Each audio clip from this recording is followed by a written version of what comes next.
خواہشات کی غلامی ہو، ہر طرح کی خواہشات سے نکال کر ان کو اللہ کی غلامی میں دے دینا، یہ ایک مشن پیغمبروں کا، تمام پیغمبر اسی مشن کے تحت. یہ میں بعد میں آپ کو بتاؤں گا کہ کس طریقے سے تمام اگر پیغمبروں کو میں لے کے چلنا شروع کر دوں گا تو وہ ہمارا لمبا ہو جائے گا. موسیٰ علیہ السلام کی بات کر لیتے، اسی قوم کی بات کر لیتے. موسیٰ علیہ السلام کو اللہ نے سلیکٹ کیا اپنے کام کے لیے، اور بنی اسرائیل کو کہا کہ ان کو جو ہے وہ فرعون کی غلامی سے چھڑا کر لاؤ. موسیٰ علیہ السلام اللہ سے بات کی، اس کے بعد روانہ ہوئے، فرعون کے پاس آئے. وہ جو بھی معاملات اس کے ساتھ چلے، فرعون کے ساتھ ایک لمبا معاملہ ہوا، اور الٹیمیٹلی ان سے چھڑا کر ان کو وہ لے آئے. مقصد کیا تھا؟ اللہ کیا چاہتا تھا؟ اللہ چاہتا تھا یہ جو قوم آلریڈی مسلمان ہے یہ یہاں سے نکل کر آئے، اور پھر موسیٰ علیہ السلام جو ہے ان کی تربیت کریں، اور ان کو اس مشن کے لیے تیار کیا جائے جس مشن کے لیے میں نے ان کو سلیکٹ کیا بحیثیت قوم. اور مشن کیا تھا؟ یہاں اس کا تذکرہ جو ہے وہ اسپیسیفکلی تو اللہ نے نہیں کیا ان آیات کے اندر، کیونکہ یہاں تو چارج شیٹ پڑھ کر سنائی جا رہی ہے. لیکن آگے جب ہمیں اس عہدے پر فائقون الرسول علیکم شہیدا، تاکہ تم لوگوں کو گواہی دو کہ ایسے ہوتے ہیں اللہ کے بندے، یہ ہیں اللہ کے بندے جو اللہ کی ہر بات مانتے ہیں، تاکہ پوری دنیا کو پتہ چل جائے کہ اللہ کی بندگی کیا چیز ہے اور اس کے اندر کتنی رحمت ہے. اور رسول تم پر گواہ ہوگا. رسول یہ گواہی دے گا کہ یا اللہ میں نے اپنا پیغام ان تک پہنچایا تھا، اور ہم یہ گواہی دیں کہ ہم نے اپنا یہ پیغام لے کر اللہ تعالیٰ دنیا تک پہنچا دیا، نہ صرف اپنے اوپر نافذ کیا بلکہ پوری دنیا تک پہنچا دیا. اور پھر دوسرا جو سورہ آل عمران میں ہے، کنتم خیر امتی اخرجت للناس تامرون بالمعروف وتنہون عن المنکر وتؤمنون باللہ. تم وہ امت ہو، بہترین امت ہو جس کو ہم نے سلیکٹ کیا. یہ ہمیں کہا جا رہا ہے، ان کو سلیکٹ کیا ہے کس کام کے لیے؟ تم نیکی کا حکم دیتے ہو، برائی سے منع کرتے. یہ کام تھا ان کا، یہ وہ کام تھا جس کے لیے بنی اسرائیل کو اللہ تعالیٰ سلیکٹ کر کے لایا تھا. اور موسیٰ علیہ السلام کے اندر یہ ابھی پریزنٹ سیناریو میں تھے. اس کے بعد آپ یہ دیکھیے، ابھی مشن تو ان کا یہ تھا، اس مشن کے لیے لایا تھا، لیکن یہ بدبخت اپنے پیٹ سے آگے سوچنے کے عادی نہیں تھے. غلامی میں اتنی عرصہ زندگی گزارنے کے بعد، غلامی میں رہ رہ کے ان کے دماغ اتنے خراب ہو گئے تھے کہ یہ اپنے اس سے آگے سوچتے ہی نہیں تھے کہ پیٹ سے آگے بھی کوئی چیز ہوتی ہے. یعنی جس مشن کے لیے اللہ نے سلیکٹ کیا، اور اتنی بڑی عزت دے دی، ایک قوم کو سلیکٹ کر لیا اللہ نے اپنے کام کے لیے. اس سے بڑی عزت اور کیا ہو سکتی ہے؟ کائنات کی سب سے بڑی عزت اس نے سلیکٹ کر لی. تو یہاں پر جو ہے وہ اللہ تعالیٰ کی جو ناراضگی کا سبب ہے، یہاں پر وہ سب سے بڑا سبب یہ ہے کہ بدبختو، تمہیں تو میں نے سلیکٹ کیا تھا کہ میرے کام کو تم نے لے کر آگے چلنا ہے، اور میں تمہیں دنیا کی تمام لوگوں پر عزت دینا چاہتا تھا. یاد رکھیے گا، صحیح فریڈم جو ہے وہ صرف اللہ کی بندگی میں، اللہ کا غلام ہونے میں. That is a real freedom. اس کے علاوہ باقی انسان کبھی آزاد نہیں ہوتا. وہ ہمیشہ اگر اللہ کا غلام نہیں ہوگا تو وہ ہمیشہ انسانوں میں سے کسی کا غلام رہے گا، یا اور کچھ نہیں تو اپنی خواہشات کا ہی غلام رہے گا. وہ کبھی اس غلامی سے نہیں نکل سکتا جب تک اپنے آپ کو اللہ کی غلامی میں نہیں دے دیتا.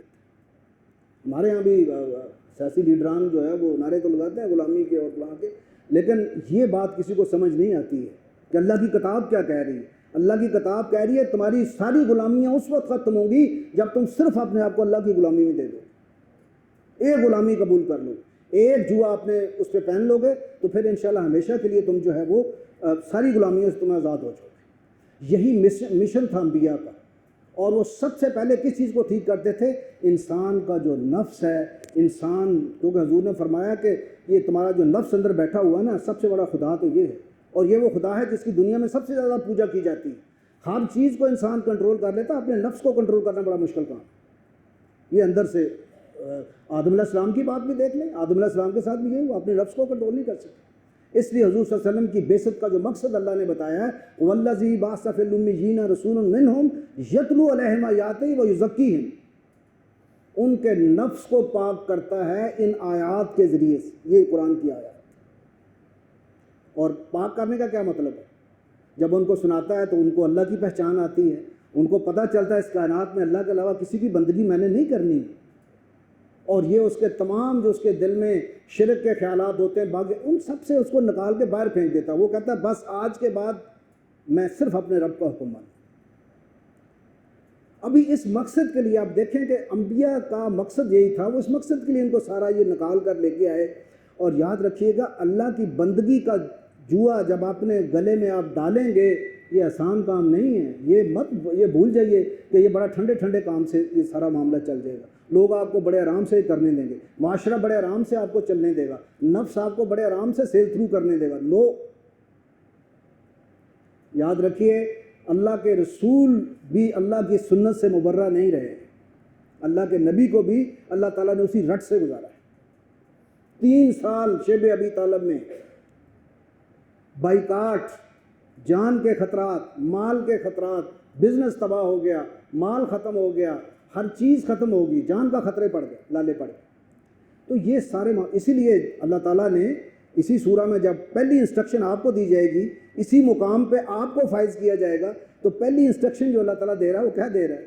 یا ایھا الذین آمنوا استعینوا بالصبر والصلاۃ ان اللہ مع الصابرین ولا تقولوا لمن یقتل فی سبیل اللہ اموات بل احیاء ولکن لا تشعرون ولنبلونکم بشیء من الخوف والجوع ونقص من الاموال والانفس والثمرات وبشر الصابرین. بھوک سے بھی آزمائیں گے, مال کے نقصان سے بھی, جان کے نقصان, ہر طرح سے آزمائیں. پہلی انسٹرکشن ہے بحیثیت قوم ہمیں اللہ نے دی کہ یہ اس معاملے میں اتنا آسانی سے یہ معاملہ سارا سیل تھرو نہیں ہو جائے گا, لیکن اس کا اجر بہت بڑا ہے. دنیا کی کامیابی بھی اور آخرت کی کامیابی بھی اللہ نے اسی میں لکھی ہے کہ جس دن تم میرے بندے بن گئے اسی دن تم دنیا میں تمہاری کامیاب ہوگی, تمہاری آخرت بھی کامیاب ہوگی. یہ بندگی کا مقام اتنا چھوٹا مقام نہیں ہے, بندگی کا مقام بہت اعلیٰ ہے. جہاں جبرائیل علیہ السلام کھڑے ہو گئے تھے وہاں ایک بندہ ہی آگے گیا تھا نا, اللہ کا بندہ. جبرائیل علیہ السلام ختم ہو گئے, انہوں نے کہا حضور میرے پر جلتے ہیں آگے جاتے ہیں. سب سے اعلیٰ بندے اس کائنات کے کون تھے؟ میرے آقا صلی اللہ علیہ وسلم, وہ آگے گئے. بندگی کا مقام چھوٹا مقام نہیں, یاد رکھیے سب سے بیسٹ مقام ہے, بہتر مقام, اس سے بہتر کوئی مقام نہیں. تو یہاں پر جو ہے اللہ تعالیٰ اس قوم کو اس لیے نہیں کہ انہوں نے یہ پیاز مانگ لیا تو دالیں مانگ لی, ترکاری مانگ لی تو اللہ ان پہ ناراض ہونا شروع کر. نو, اللہ ان کے اندر سے وہ ذہنیت ختم کرنا چاہتا تھا کہ اس غلامانہ ذہنیت سے نکلو, اس جوئے کو بھول جو ادھر تم اگر تمہیں یہ ساری چسکے ملتے تھے کھانے کے تو تمہارے بچوں کو بھی قتل کرتے تھے, تمہاری عورتوں کو زندہ رکھتے تھے, ان کی بھی عزتیں لوٹتے تھے, ان کے ساتھ بھی زیادتیاں کرتے تھے. تو کتنا بڑا ظلم ہو رہا تھا, تمہیں اس ظلم سے نہیں نکالا ہم نے, تمہیں صرف اپنے پیٹ کی کھانے کی پڑی ہوئی ہے. تو یہاں پر اللہ رب العزت کی ذات نے جو ہے ان کو اس لیے یہ ان پہ غضبناک ہوا اللہ تعالیٰ کہ تم جو ہے وہ اس غلامی والے مائنڈ سیٹ سے نکلنا نہیں چاہتے. اس لیے اس مائنڈ سیٹ سے نکلو, اپنے آپ کو اللہ کی غلامی میں دے دو, معاملہ ختم ہو جائے گا. تم انشاءاللہ اس دنیا میں بھی کامیاب ہو جاؤ گے, آخرت میں بھی کامیاب ہو جاؤ گے. اور پھر موسیٰ علیہ السلام کی زبان سے اللہ نے کیا کلوایا, ان کا جواب اللہ کا سن لے. قال تستبدلون الذی هو ادنی بالذی هو خیر, تم ایک بری چیز سے بدلنا چاہتے ہو ایک اچھی چیز کو. دونوں اس میں دیکھیں اتنی خوبصورت آیت ہے کہ دونوں معاملے کور ہو جاتے ہیں کہ میں نے تمہیں آسمان سے من و سلوہ دیا ہے, اس کے بدلے میں تم یہ زمین والی چیزیں کھانا چاہتے ہو, اور تمہیں اتنی بڑی نعمتیں اچھی آئی ہیں. ایک بات. دوسری بات یہ ہے کہ تم اسی غلامی سے نکل کے پھر اسی غلامی میں جانا چاہتے ہو. میں تو تمہیں نکال کے لایا ہوں, میں نے تو تمہیں اس عذاب سے تمہاری جان چھڑائی ہے, پھر تم اس غلامی میں ادھر ہی جانا چاہتے ہو. تو یہ اللہ رب العزت کی ذات نے ان کو بتایا کہ تمہیں ایک اچھی چیز دی گئی ہے, تمہیں اللہ اس غلامی سے اس گند سے نکال کے لایا, اور یہاں پر اللہ تعالیٰ تمہیں جو ہے وہ بہترین رزق بھی دے رہا ہے. تم چاہتے ہو کہ تم پھر اسی غلامی میں چلے جاؤ اور وہی زبان کے چسکے پورے کرتے رہو اور اپنی خواہش نفس کے پیچھے چلتے رہو. جب تم اس کے غلام بنو گے تو پھر انسان تمہیں اپنا غلام بنا لے گا. جب تم اللہ کی غلامی سے بغاوت کرو گے پھر انسان جو ہے وہ تمہیں جو ہے نا اپنے اس میں لے لیں گے. آج ہمارا حال بھی امت مسلمہ کا پوری دنیا میں دیکھ لیں, ہمارا حال یہ کیوں؟ ہماری وہ غلامی کے شعار ہمارے اندر سے ہم نے وہ نہیں چھوڑے, ہم ان پہ چلتے چلے جا رہے ہیں, چلتے چلے جا رہے ہیں. اور اس کا نتیجہ دیکھ لیں کہ پوری دنیا میں اور ہم خوار ہوئے تارک قرآن ہو کر. جب قرآن کو چھوڑ دیا, اللہ کے پیغام کو چھوڑ دیا, تو اس کا مطلب اللہ کی بندگی چھوڑ دی, اس کی غلامی چھوڑ دی, پھر تو معاملہ یہی ہونا تھا. تو وہ فرمایا کہ تم اس بری چیز سے مت بدلو اس اچھی کو. اہبطوا مصرا, اہبطوا اگر ترجمہ کیا جائے صحیح معنی میں تو دفع ہو جاؤ, چلے جاؤ, نکل جاؤ. جاؤ کسی شہر میں چلے جاؤ، وہاں جا کے تمہیں یہ چیزیں ملے تھی۔ مصرن کا لفظ اللہ نے طنزاً استعمال کیا ہے۔ اگر یہ مصرع ہوتا تو اس سے مراد وہ مصر ہوتا جہاں سے یہ آئے تھے۔ مصرن کا مطلب ہے کسی بھی شہر میں، کسی بھی جگہ پہ جہاں پہ تم چلے جاؤ تمہیں یہ چیزیں میسر آ جائیں گی، لیکن ادھر پھر تمہیں وہی غلامی بھی میسر آئے گی جس غلامی سے اللہ تعالیٰ تمہیں نکال کے لایا، تمہارے اوپر اتنا احسان کیا۔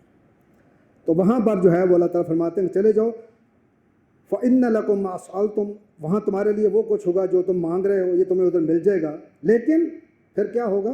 اگلی بات بڑی سخت ہے، وَضُرِبَتْ عَلَيْهِمُ الذِّلَّةُ وَالْمَسْكَنَةُ وَبَاءُوا بِغَضْبٍ مِّنَ اللَّهِ، اور پھر ان کے اوپر ہم نے وی سلیپٹ، ان کے اوپر ذلت، مسکنت اور اللہ کا غضب جو ہے ان کے اوپر مسلط ہو۔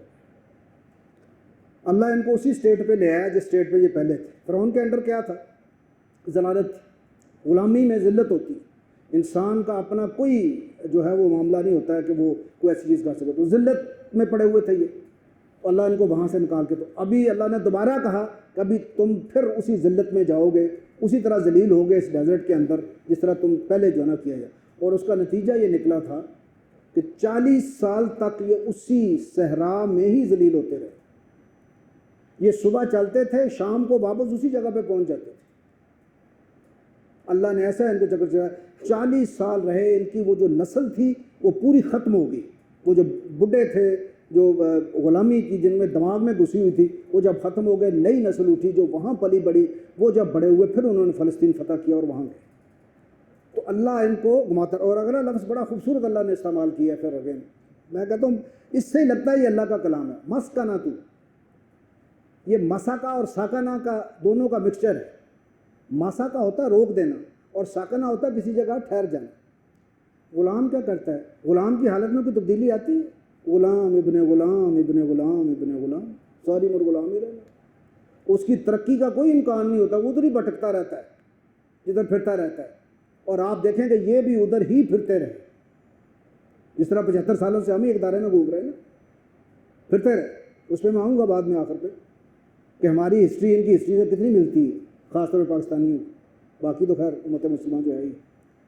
تو مسکنہ جو ہے کہ ادھر ہی گھومتے رہے صحرا کے اندر 40 سال تک۔ وہیں پر موسیٰ علیہ السلام کی بھی ڈیتھ ہو گئی، ہارون علیہ السلام کی بھی ڈیتھ ہو گئی۔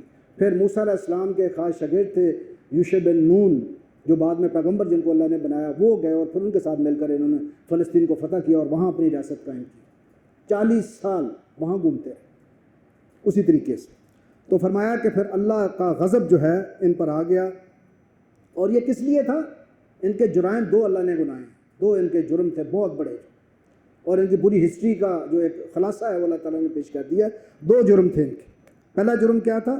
ذالک بانہم کانوا یکفرون بآیات اللہ، یہ اس لیے تھا کہ اللہ کی آیات سے کفر کرتے رہے۔ اللہ کی آیات سے کفر 3 طرح کا تھا جناب۔ پہلا کفر کیا کرتے تھے کہ جس چیز کو اپنی خواہش کے خلاف سمجھتے تھے ماننے سے انکار کرتے تھے۔ جس چیز کو اپنی خواہش کے خلاف سمجھا اس کو ماننے سے انکار کرتے۔ دوسرا ہے کہ جس حکم کا پتہ بھی چل گیا یہ اللہ کا حکم ہے اس پر عمل نہیں کی، اور اس کی بہت بڑے طریقوں سے انہوں نے جو ہے اس کو وہ کرنے کی کوشش کی۔ جس طرح مچھلیوں کے بارے میں آگے ہم پڑھیں گے، ان کو بتایا گیا کہ ہفتے کو تم نے شکار نہیں کرنا ہے، لیکن ان ظالموں نے کیا کیا کہ جناب ایک دریا کے کنارے ایک چھوٹا سا اس سے نالی نکالی، اور نکال کے تھے کہ ادھر پانی کا جوڑ سا چھوٹا سا بنا لیا تاکہ مچھلیاں جب آئیں اس کے اندر سے تو اس میں آ جائیں، تو ہم اس دن تو نہیں پکڑیں گے، مچھلیاں تو ادھر اکٹھی ہو جائیں گی تو اگلے دن ہم پکڑ لیں گے، ہم کہیں گے جی آپ کا حکم تو مان لیا۔ اس طرح کی حرکتیں، اور پھر اللہ کے احکامات کو بدلنا، جس طرح پیچھے ہم نے پڑھا ہے ہتاتن کہا تھا، استغفر اللہ کہتے ہوئے شہر میں داخل ہونا، یہ کہتے تھے ہنتاتن گندم دانے، یہ کہتے ہوئے اس کے اندر داخل ہوئے۔ تو آپ ذرا امیجن کریں اس قوم کی کہ انہوں نے اللہ کی آیات کا ہر طرح سے کفر کیا، اور سب سے بڑھ کر کچھ آیات تو انہوں نے اپنی آنکھوں سے دیکھ کے بھی آ رہے تھے۔ عصا مارا تھا موسیٰ علیہ السلام نے، دریا پھاڑا تھا، بدری نے سایہ کیا تھا، منو سلوہ ملا تھا، اس کے علاوہ عصا مارا اس کے پتھر کے اوپر، وہاں سے 12 چشمے پھوٹ پڑے تھے۔ آپ دیکھیں سارا کچھ اپنی آنکھوں سے دیکھتے چلے آ رہے ہیں، لیکن آگے آ کے پھر جب پانی کا معاملہ آیا ہے تو موسیٰ علیہ السلام کو مارنے پہ تیار ہو گئے تھے۔ ان کی تورات میں اپنی اس میں ہے کہ اس کے اندر مارنے کے لیے تیار ہو گئے. تو یہ ایک پہلا جرم تو ان کا یہ تھا کہ اللہ کی آیات کا انکار، ان کے ساتھ مذاق، ان کو نہ ماننا، ان کے احکامات کو بدل دینا اور ان کو کوشش کرنا کہ کس طریقے سے اس پہ عمل نہ کرنا پڑے. دوسرا ان کا یہ تھا جرم کہ وَيَقْتُلُونَ النَّبِيِّينَ بِغَيْرِ حق، اور نبیوں کو ناحق قتل کرتے ہیں. یہ ان کی ہسٹری جو ہے وہ بڑی خوفناک ہسٹری ہے ان کی. زکریا علیہ السلام کو انہوں نے سنسار کیا، بالکل جہاں ہیکل سلیمانی ہے اس کے پاس جا کے، جو ان کا محبت تھا بہت بڑا، آپ سمجھے کہ مسجد کے پاس جا کر ان کو زمین میں گاڑا اور ان کو سنسار کر دیا. یحییٰ علیہ السلام کا سر ایک رقاصہ کے کہنے پہ کاٹ کے بادشاہ نے اپنی مشوقہ کو پیش کیا. وہ انہی کا بادشاہ تھا. یہودا ان کی ریاست تھی، اسرائیل اور یہودا دو بن گئی تھی. اس میں ریاست کا جو حکمران تھا اس نے یحییٰ علیہ السلام کا جانتے ہوئے کہ یہ اللہ کے پیغمبر ہے، ان کا سر کاٹ کے ان کو دے دیا، کیونکہ اس مشوقہ کی یا اس ڈانسر کی خواہش تھی یہ کہ اس یحییٰ علیہ السلام کا سر قلم کر دیا. اس کے بعد عیسیٰ علیہ السلام کے ساتھ جو تو اللہ نے ان کو بچا لیا. یہ اتنی بدبخت قوم تھی کہ انہوں نے کہا، رومن امپائر تھی، رومی بادشاہ تھا، اس نے یہودیوں، کیونکہ اپنے فیصلے تو یہ خود کرتے تھے اپنے دین کے مطابق، تو جب وہ ڈیسیژن ہو گیا کہ جی عیسیٰ علیہ السلام مجرم ہیں اور انہوں نے دین کی خلاف ورزی کی ہے، تو وہاں ایک ڈاکو بھی تھا جس کو پھانسی ہونی تھی. بادشاہ کے پاس رائٹ ہوتا تھا کہ وہ ایک بندے کو چھوڑ سکتا تھا. ان کا کوئی ڈے آیا تھا، اس ڈے میں ایک بندے کو وہ چھوڑ سکتا تھا. اس نے پوچھا عیسیٰ علیہ السلام کو چھوڑ دوں یا پرابا ڈاکو کو چھوڑ دوں؟ تو ان بدبختوں نے کہا کہ پرابا ڈاکو کو چھوڑ دیں، عیسیٰ علیہ السلام کو لٹکا دیں، جانتے ہوئے کہ اللہ کے رسول ہے، اللہ کے نبی. چونکہ اللہ کا رسول تو اللہ کے رسول کا کوئی کچھ نہیں بگاڑ سکتا، یاد رکھیے گا. نبیوں کو قتل کیا گیا ہے لیکن رسول کوئی قتل نہیں ہوا. عیسیٰ علیہ السلام کو بھی اس لیے کہتے ہیں اللہ نے زندہ اٹھا لیا ہے آسمانوں پہ، اور ان کی جگہ کوئی اور ان کے لیے معاملے کا دھوکہ کر دیا. پھر انہوں نے نبی کریم صلی اللہ علیہ وسلم پر بھی اٹیمپٹ کیے، 2 اٹیمپٹس کی. ایک اٹیمپٹ تو اس وقت کی مدینہ کے اندر کہ آپ صلی اللہ علیہ وسلم کو دھوکے سے بلایا ایک جگہ، اور پروگرام یہ تھا کہ اوپر ایک بہت بڑا چکی کا پارٹ جو اس وقت پتھر کا ہوتا تھا وہ آپ صلی اللہ علیہ وسلم پہ پھینکنے کے چکر میں تھا، اور نیچے ابو بکر صدیق رضی اللہ عنہ اور عمر اور حضرت علی یا حضرت عثمان میں سے ایک تھے. یہ کافی جید صحابہ جو تھے ان کے ساتھ تھے، ان سب کو مارنے کا پلان تھا. عین وقت پر جبرائیل نے نبی کریم صلی اللہ علیہ وسلم کو یہ بتا دیا کہ یہ معاملہ یہ کرنے والے ہیں، اور وہاں سے آپ اٹھ کر نکل آئے. اور اس کے دوسری جو اٹیمپٹ ہوئی ہے وہ خیبر میں ہوئی، جہاں ایک وہ خاتون تھی، اس نے زہر دیا جس کو ایک لقمہ کھا لیا ایک صحابی نے، وہ ان کی ڈیتھ ہوگی، شہید ہو گئے وہ اس میں. اور نبی کریم صلی اللہ علیہ وسلم جو ہے وہ بچ گئے. لیکن آپ کہتے تھے جب آپ کو آخری وقت میں بخار بہت تیز تھا تو آپ کہتے تھے عائشہ وہ جو زہر اس عورت نے دیا تھا نا وہ آج بھی مجھے اندر سے کاٹ رہا ہے، اتنا سخت اس میں. تو یہ ان کا اللہ نے 2 ان کے جرائم بیان کیے ہیں کہ یہ آج تک کاٹتے رہے ہیں. اس کا مطلب یہ ہے کہ اللہ کے بندوں کو جو اللہ کی غلامی میں، جو لوگوں کی غلامی سے چھڑا کر اللہ بندوں کو اللہ کی غلامی میں دینا چاہیں گے، ان کے پیچھے یہ شیطان کے چیلے سارے پڑ جائیں گے، اس کو مارنے کے چکر میں ہوں گے، اس کو رستے سے ہٹانے کے چکر میں ہوں گے. یہ مقابلہ اسی طریقے سے جو ہے وہ تھرو آؤٹ جو ہے وہ چلتا رہے. تو یہاں پر جو اس جو آیت ہے، آج ایک ہی آیت ہم انشاءاللہ کر سکیں، اگلی آیت ہم اگلی دفعہ کریں گے. اس آیت میں سے جو سبق نکلا ہے وہ یہ ہے کہ انسان جو ہے اگر اس نے لوگوں کی غلامی، کوئی بحیثیت قوم، ہم کیونکہ یہ خطاب بحیثیت قوم ہے بنی اسرائیل کو، انڈیویجولز کو خطاب نہیں ہے. انڈیویجولی بھی ہم نے اپنے نفس کو ٹھیک کرنا ہے، لیکن بحیثیت قوم اگر ہم نے غلامی سے نکلنا ہے تو ہمیں اپنے آپ کو اللہ کی غلامی میں دینا پڑے گا، ادروائز کسی کی غلامی سے نکلنے کا خواب ہمارا پورا نہیں ہوگا. یہ پیغام ہے اس آیت کا، یہ جو آج میں نے آپ کے سامنے رکھی ہے، اور اس کو غور سے پڑھیں. یہ ایسے اس پہ پڑھ کے ہم عام طور پہ گزر جاتے ہیں کہ جی وہ فوم کا ذکر آ گیا تو جی کھانے پینے کا کوئی معاملہ تھا، ایسا ایسا. اس ذہنیت کو کل کرنا چاہتا ہے اللہ تعالیٰ کہ جس کام کے لیے، اس مقصد کے لیے امت کو چنا ہے، اس امت کو اسی معاملے پہ آگے بڑھنا چاہیے اور آگے چلنا چاہیے. اللہ سے دعا ہے کہ اللہ تعالیٰ مجھے اور آپ کو ان سب چیزوں پر عمل کی توفیق دے. بارک اللہ لی و لکم فی القرآن العظیم و نفعنی وإیاکم بالآیات والذکر الحکیم. اللہم صلی علی محمد وعلی آل محمد کما صلیت علی ابراہیم وعلی آل ابراہیم انک حمید مجید. یا رب کریم ہماری اس کوشش کو اپنی بارگاہ عزت میں قبول فرما. جو لوگ اٹینڈ کیا، جنہوں نے سنا ہے، ان کے دلوں کو بدل دے، اور ان پر، ان کے گھروں میں بھی اپنی رحمت فرما، ان پر بھی اپنی رحمت فرما، اور ان کو قرآن کی سمجھ عطا فرما، اور ہم سب کو قرآن کی سمجھ عطا فرما، اور ہم سب کو صرف اپنی غلامی کا جوا جو ہے وہ گلے میں ڈالنے کی توفیق عطا فرما، اور ہمیں یہ طاقت دے، یہ ہمت دے کہ ہم تمام جو جوئے ہیں جو اس کے علاوہ ہیں، انسانوں کے ہیں کہ اپنے نفس کے ہیں، ان تمام سے ہمیں محفوظ فرما۔ ہم اپنے نفس کے شرور کی تمام چیزوں سے تیری پناہ مانگتے ہیں۔ ربنا تقبل منا انک انت السمیع العلیم وتب علینا انک انت التواب الرحیم۔ صلی اللہ تعالی علی خیر خلقہ محمد۔